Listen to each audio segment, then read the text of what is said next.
Hi guys! So for today's video ay sasamba nga pala tayo because today is Sunday and this is the last Sunday of the year 2025. But before tayo sasamba guys ay maglalaba muna tayo. Dito nga ay inilabas ko na ang aking mga dapat na labhan.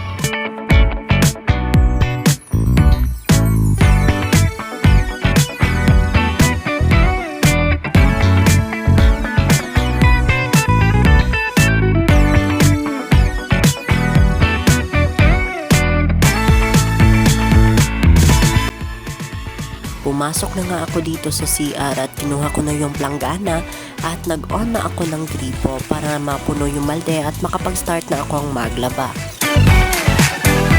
At dito nga ay kinuha ko na ang sabong panglaba at nang makapag-start na ang maglaba.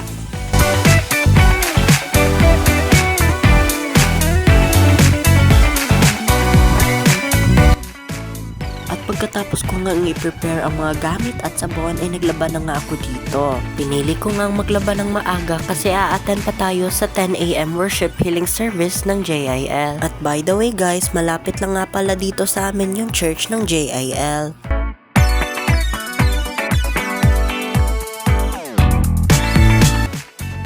At dito nga ay nag-final wash na tayo para mapatuyo na natin.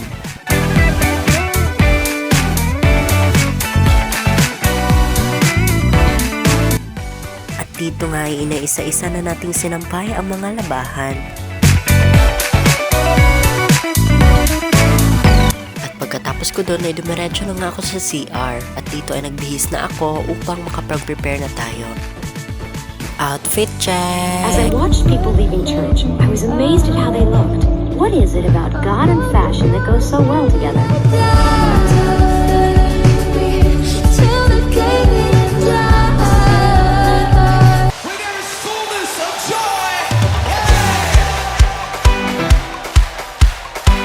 Ayan, all black nga tayo for today's video guys because it's the last Sunday of the month and of the year 2025.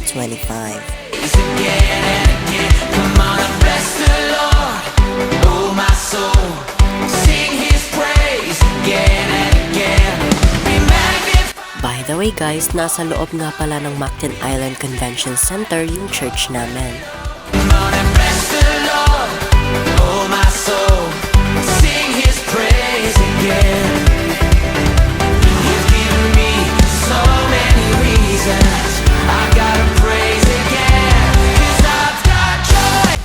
Dito nga ay nakita ko sina Ate Merarilyn, isa sa mga bumati sa akin.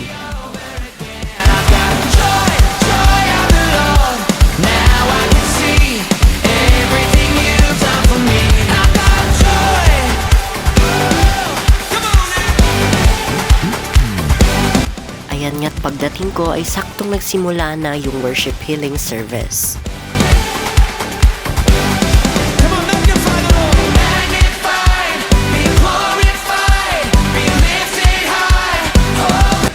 Dito nga ay natapos na yung worship healing service.